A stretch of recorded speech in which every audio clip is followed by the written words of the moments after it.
Good morning. I welcome you all back to Nyack College Associate Program for the ESL and Language. For those who don't know me, I'm Professor Shust, Patricia Shust, and I'll be your professor for this semester. And I will be teaching Introduction to the Visual Arts. Okay, so visual arts encompass a number of different things, and we will go over that today.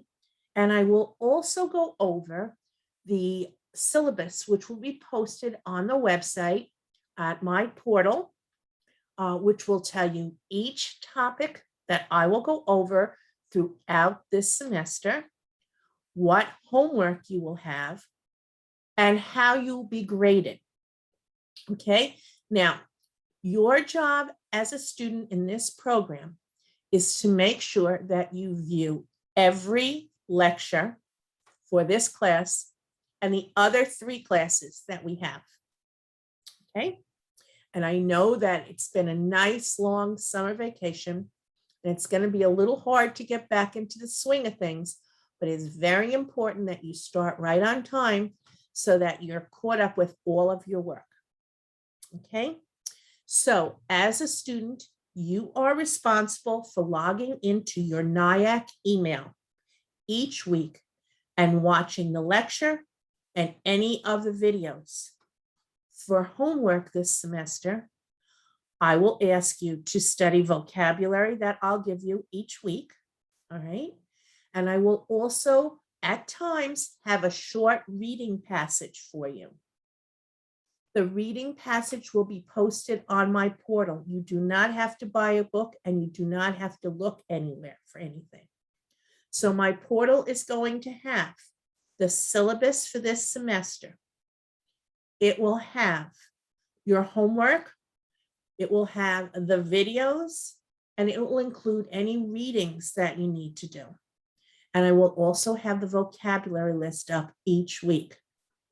The vocabulary list is very important because many times those words will appear on your midterm and your final exams. Week 7 of this semester will be your midterm exam, okay? The midterm exam will have 25 questions. They'll either be multiple choice or true or false, and they'll be based on the first part of the semester. The week before, on week 6, I will do a complete review of what we've covered so you're ready for your midterm. Please remember that you have 1 week to take that midterm, and I'll be reminding you this over and over throughout the semester, and submit your answers. Your midterm counts a great deal towards your grade. I can't help you if you don't do your midterm. The same goes for your final at the end of the semester. All right. The week before, I will do a whole review of the second portion of the class. And there'll be a review sheet. And then the next week, the very last week, you'll have your final exam. All right. You must take both the midterm and the final exam.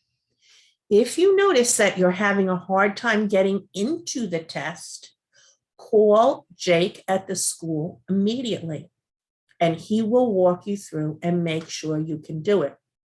Don't wait till you receive an email from us that says you did not take the midterm, because we can't open it up again. All right, so that's on you. You have to make sure that you let us know if you're having any problems, okay?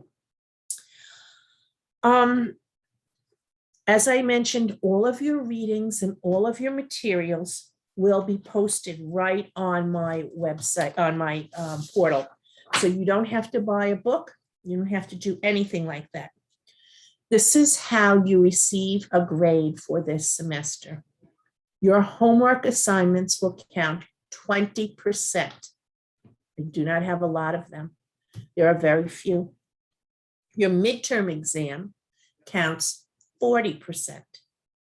So that's a large portion of your grade. And your final exam will count 40%, right? Everything will be taken online.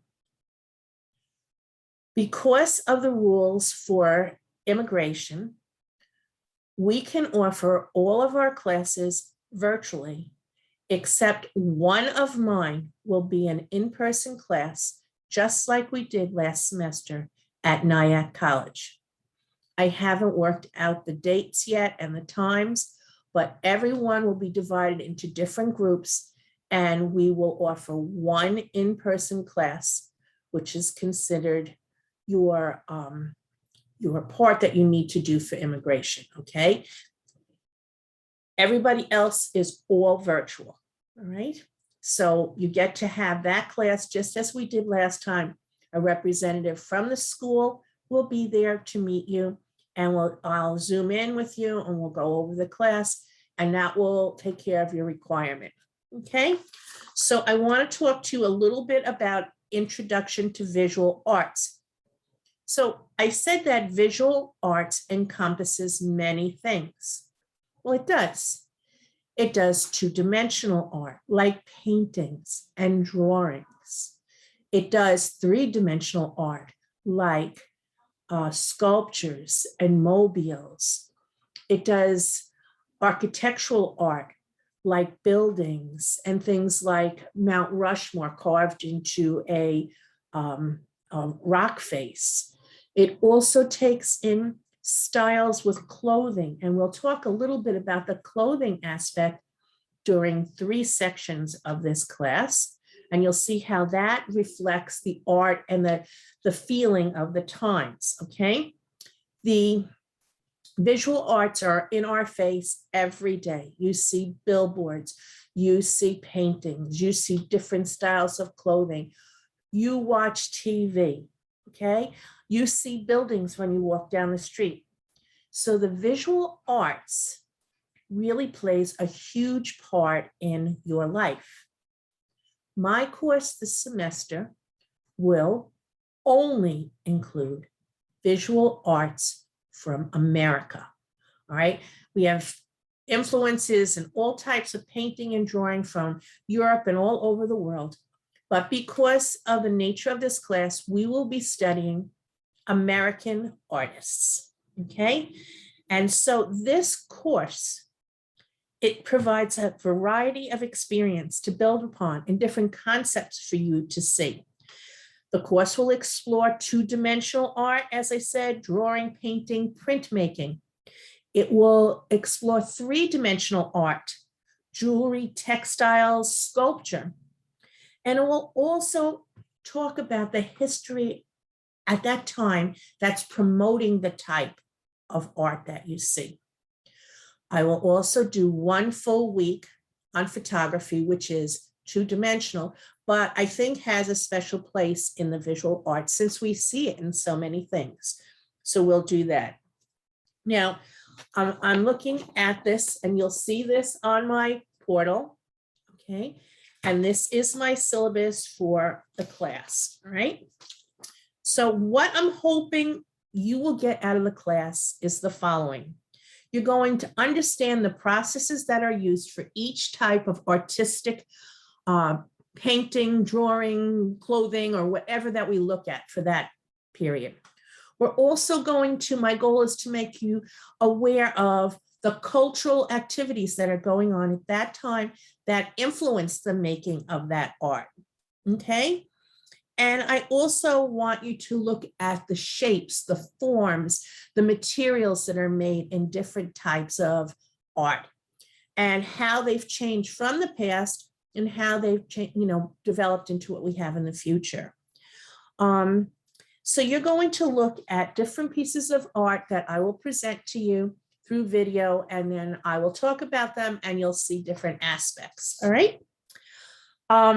So I want you to know that since this is a student-centered learning lecture, meaning that we don't have this interchange between me and you, you are only hearing me, you're the one that takes the responsibility that you do the work and that you view the lectures, okay? So you must check your announcements and your course content constantly.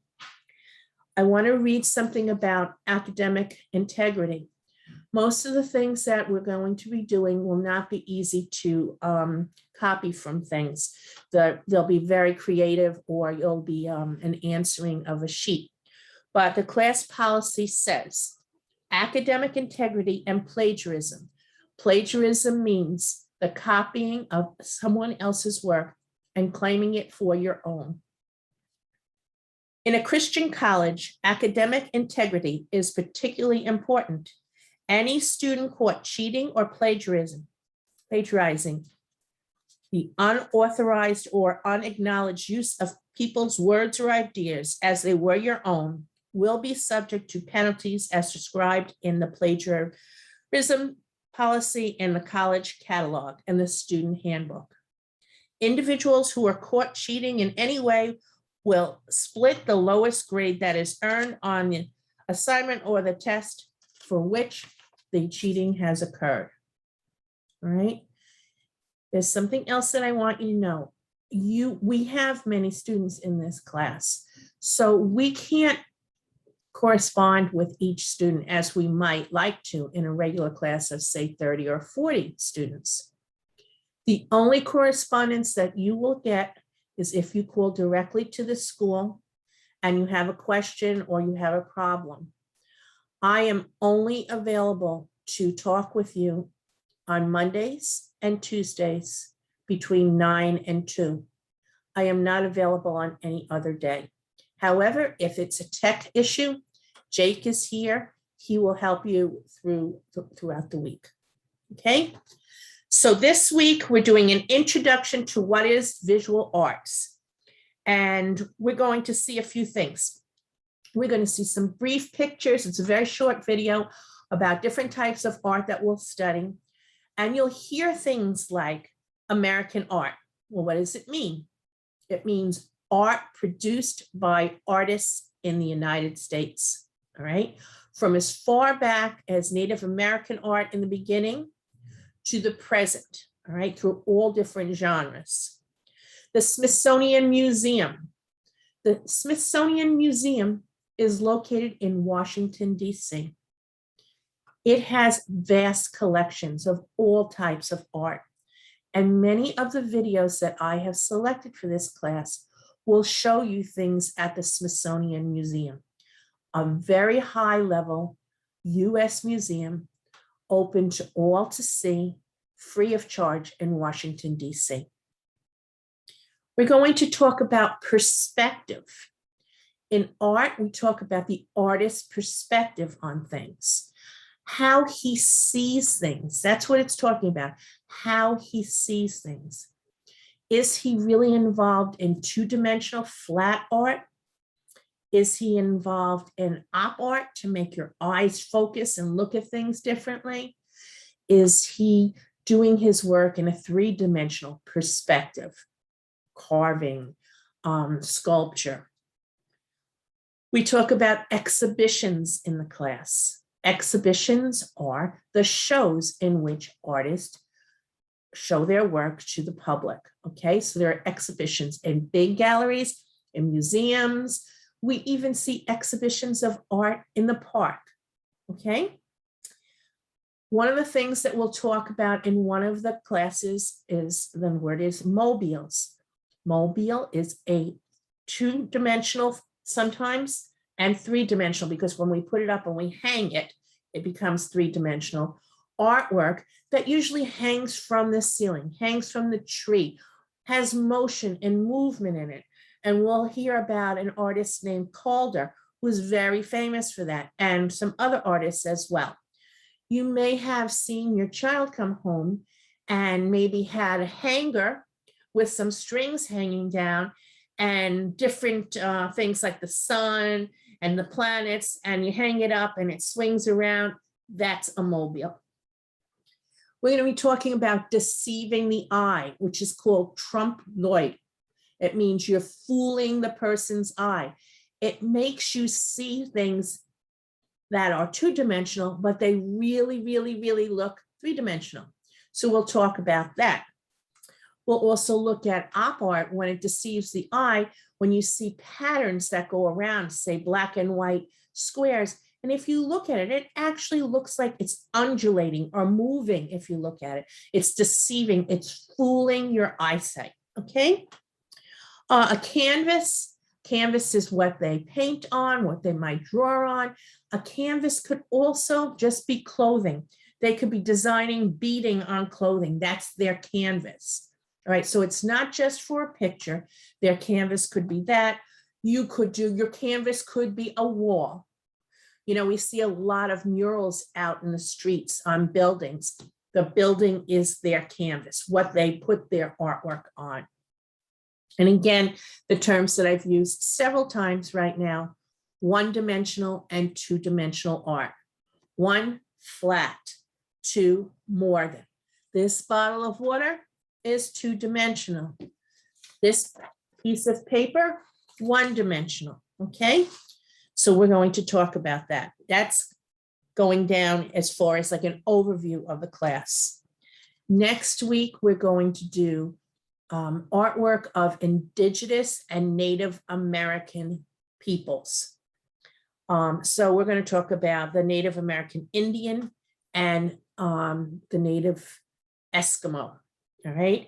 And how religion plays into their art and how their traditional artifacts are brought down from generation to generation. And also how their beliefs are depicted in their clothing. And you'll see things where feathers are used or beading is used or stonework or painting, okay? So that will be our second week. On the third week, we're going to explore something called the Hudson River School, an art movement that took place from around 1826 to 1870. So we're going to move fast from the early times to the 1800s with a brief discussion in between of maybe art during the Revolution in the beginning of the Civil War and that sort of thing. And so the artists in the Hudson River School, which were very, very important, okay, they were romantics. They painted with a romanticism style, very beautiful, very classy, okay? They would paint things like natural wonders, mountains and forests and waterfalls and that sort of thing. And we'll talk about the artists Thomas Cole and Asher Durand, Frederick Irwin, Church, and Thomas Moran. And I have some videos that we will see as far as that also. The next thing that we're going to do on week 4 is we're going to talk about sculpture in the US. Sculpture from the simplest gravestones back in the olden days. So we're going back a little bit. They used to elaborately carve gravestones, headstones at the church. Many times they would do a skull and crossbones. Many times there would be a cherub or an angel with wings. So we're going to talk about that. We're going to talk about the importance of art for Bible boxes and religious books to keep them safe. And the carving and the work that goes into that shows how precious those documents were to the people. We're going to talk about carving of mountains. There are a lot of mountains that have been carved in the United States. One of the most renowned is Mount Rushmore, and we'll see a little bit on how they did that and the undertaking on how it was made and how it's, withstood time. And we're going to also talk about Georgia O'Keeffe, Man Ray, Alexander Calder, Daniel Chester French, and Gutzon Borglum. And we're going to talk about 2- and 3-dimensional art and how they're put together, and how they do their sandstone and how they do an installation, words that we talked about already. Week 5, We're going to move now to about 1880 to 1920. And we're going to explore American Expressionism with John Singer Sargent, James McNeill Whistler. Maybe some of you've heard of that portrait, Whistler's Mother. It's very famous. Mary Cassatt, Dwight Blaney, John Leslie Breck, and Childe Hassam. And you'll see videos about this, and we'll see about the brush strokes and the color that is used by American Impressionists. Week 6 will be the Askham School. Remember, these are all periods and times and schools and types of painting that are done in the United States. Of course, many of these artists studied in Paris or in Italy or abroad in Europe, but slowly they started to develop their own style, okay? And in the Askham School, we're moving up from like 1900 to 1950, kind of crossing over with the Impressionism time. Things can develop separately during certain times. We'll talk about John Sloan, George Bellows, Maurice Pendergast, and Edward Hopper. We'll see some artwork at the Metropolitan Museum in New York that will illustrate what they're doing, the colors they use, the methods they use, that sort of thing. And that will lead us to a review that week. And then week 7 will be your midterm, okay? Oh, I'm sorry, week 7 will be review and week 8 will be your midterm, I'm sorry. Then we're going to go to week 9, the discussion of the Harlem Renaissance, how Harlem in New York became famous, what things were going on during this Harlem Renaissance to make the clothing, the music, the paintings, the sculpture, the drawings, all of that. What was going on in Harlem that influenced the type of art that is famous today from that time? The years are approximately 1920 to 1940. The following week will be pop art, Dada, Futurism. We'll see artwork from artists like Lichtenstein. We'll see Andy Warhol, who painted giant pictures of Campbell's soup cans. We'll talk about how things that were going on, like the civil rights movement, and different thoughts that were going on that during that period of time influenced these artists and caused them to make this type of art. Again, each week there'll be a vocabulary review, and the vocabulary review will include terms that you'll hear either in my lecture or terms that you need to know for a reading or in a video. On week 11, we're going to talk about American architecture from the 1920s up till now. And that's going to be really nice because being in New York, you get to see so many different types of architecture. All right. And now when we discuss it and you see pictures of it, then you'll realize why, for instance, the Empire State Building looks different than another building, okay? Or the Chrysler Building, which is still a spire like the Empire State Building, is more ornate with arches and curves.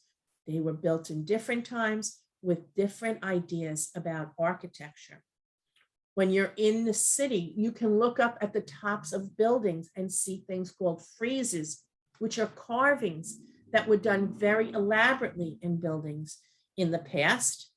And it sort of gives you the idea of when that building was built. So we're going to talk about Louis Comfort Tiffany. You might have heard of Tiffany lamps, but he was also very famous in installing gorgeous leaded stained glass windows. We'll talk about Louis Sullivan, Frank Lloyd Wright, an architect who did floating, it looked like floating balconies and floors and exquisite art, architecture during his time. We'll hear about the Prairie style, Art Nouveau, the Beaux-Arts, and Neoclassicism. So that will help you. We'll also view what I thought was a wonderful video, 10 buildings for American architecture that are very important that everyone should know. Then the next week in 12, we're going to do a whole class on photography and how it developed from the old time, stick your head under the black curtain and snap with a big bulb, to the type of photography we do today. And as you know, everybody uses their cell phone to take pictures. So this is really the trend for us now. Years ago, you had to have your camera with you and you had to have your film in it. You had to have sometimes a flash bulb, or sometimes you could turn on a button for flash. And then you had to take that film over to the store, to the drugstore, or wherever you were going to go and get your film developed. Or maybe you would, when I was in college, one of my classes was photography, and we'd go into a dark room with special chemicals and we would develop our pictures. So we're going to talk a little bit about photography and the dark room and how things have changed, and is it for the better or is it for the worse, but seeing a progression of photography from early times up until the present. All right, and we'll talk about Imogen Cunningham and Ansel Adams and Willie Van Dyke, who are very famous, and kind of get a taste of their work. Then we'll do our review, and the review will be for the vocabulary and the topics covered for the second part of the semester. All right, so the midterm will cover the beginning to the middle of the semester, and the final will cover from the middle to the end of the semester. And on December 20th, you will receive your final exam and you will be finished with classes. Now, what I really want to do is to stress that there are 4 classes. There are 4 different teachers. It is important that you are logging on to each portal for each teacher, listening to the lecture, looking at any homework, viewing any videos. That's what you're going to need to do to be able to do these classes. You cannot just do one.